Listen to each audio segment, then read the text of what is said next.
Focus है पराली न जलाने पर, ठीक न।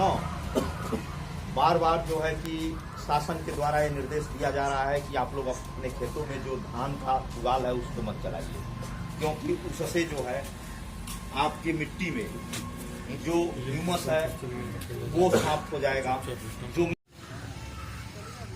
नमस्कार, एक बार फिर से स्वागत है फास्ट प्लस न्यूज में। उपस्थित है जनपद कुशीनगर कप्तान विकास खंड क्षेत्र अंतर्गत राजकीय कृषि बीज भंडार गोदाम पर। आपको बता दें कि इन दिनों किसान की फसल की बुआई चल रही है, कटाई हो चुकी है और गेहूं की बुआई शुरू हो चुकी है।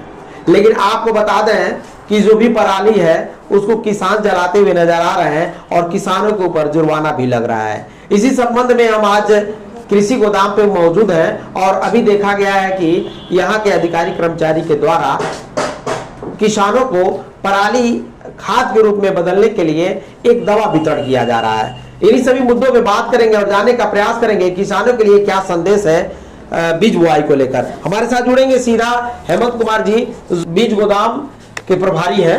बात करने का प्रयास करेंगे और जानने का प्रयास करेंगे क्या संदेश है किसानों के लिए। सर, देखा जा रहा है कि किसान जो है पराली जला रहे हैं और उसके अवध में उन्हें काफी भुगतान करना पड़ रहा है, क्या कहना चाहेंगे? देखिए, इस संबंध में मैं किसानों से अनुरोध करूंगा आपके माध्यम से कि किसान भाई अपने खेतों में जो है कि पराली मत जलावें जी।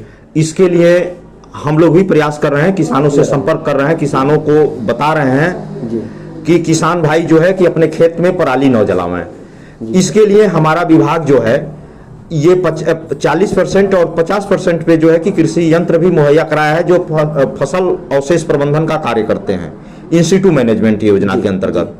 दूसरी चीज कि किसान भाई जिनके खेत में पराली है वो अपने खेत में अगर सिंचाई कर देते हैं, सिंचाई करने के बाद अगर 10 किलो यूरिया जो है प्रति एकड़ अगर छिड़काव कर देते हैं, उसमें डाल देते हैं, तो एक सप्ताह के अंदर जो है कि वो पराली सड़ जाएगी और आसानी से उसको जो है कि जुताई करके अपना गेहूं की बुआई कर सकते हैं।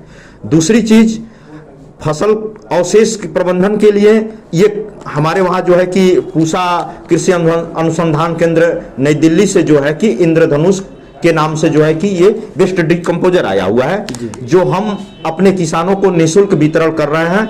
हमारे कर्मचारी फील्ड में ले जाकर के गांव में जाकर के जो है कि किसान को दे रहे हैं डिकम्पोजर कि आप लोग इसका इस्तेमाल करके जो है कि अपने फसल को सड़ाइए और सड़ा करके उसको खाद बनाइए, क्योंकि पराली जलाने से जो है कि पहली चीज हमारे जो मित्र कीट हैं वो मारे जा रहे हैं, हमारे जो है जमीन की जो भूमि की ह्यूमस है वो समाप्त हो जा रही है, वातावरण जो है कि हमारा दूषित हो रहा है, उससे जो जहरीली गैसें निकल रही है उससे हमारा जो है कि स्वास्थ्य खराब हो रहा है।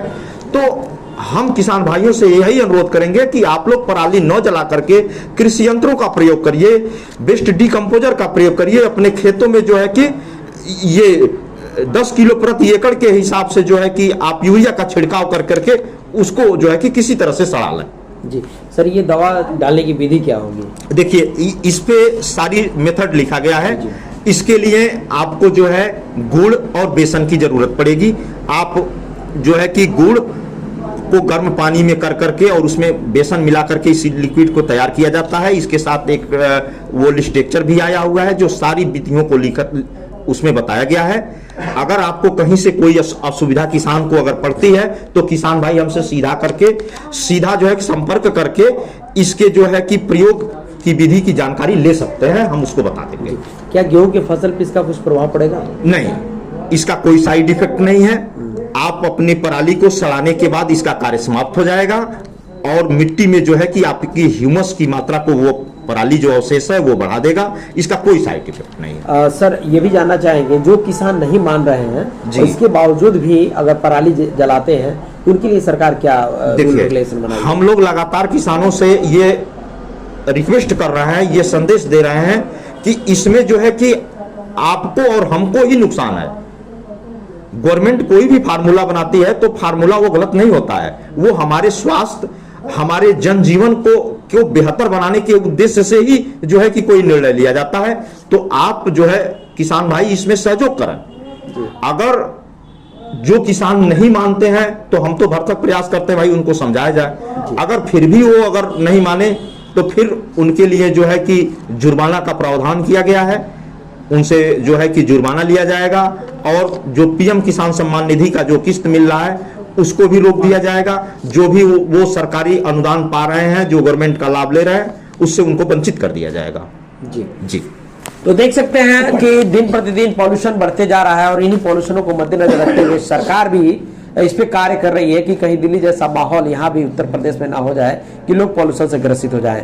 इसीलिए जो भी अवशेष फसल हैं उनको जलाने के लिए सरकार प्रतिबंध लगा रही है और बार बार किसान के पास से यहाँ के बीज गोदाम के जो भी अधिकारी पदाधिकारी हैं वो जाके मिल रहे हैं और लगातार लोगों किसानों से निवेदन कर रहे हैं कि अपने अवशेष फसल प्रणाली को न जलाएं क्योंकि उससे पॉल्यूशन होते जा रहा है। और आप देखते हो कि शाम को जब भी आप निकलते हैं तो धुंधला धुंधला सा माहौल दिखाई देता है, पूरा धुआं धुआं बना रहता है, कहीं ना कहीं उस फसल का ही प्रकोप है और लोग जलाते हैं जिससे पूरा धुंधला धुंधला सा मौसम बना रहता है। और ये भी अभी जानकारी मिला है कि बीज गोदाम प्रभारी जी से कि अगर जो किसान इसके बावजूद भी नहीं मानते हैं और अपने फसल जो भी अवशेष फसल है अगर उसको खाद के रूप में नहीं तब्दील करते हैं, दवा छिड़काव करके और जलाने का काम करते हैं, तो उनके ऊपर सरकार के द्वारा एक प्रावधान बनाया गया है जो उन्हें भुगतान करना पड़ जाएगा। तो मेरे चैनल की तरफ से आपसे निवेदन है कि सरकार के गाइडलाइन का प्रयोग करें और अपने अवशेष फसल को न जलाएं और पर्यावरण के साथ आप भी सामंजस्य बना कर रहें। धन्यवाद। देखते रहे फास्ट प्लस न्यूज़। धन्यवाद।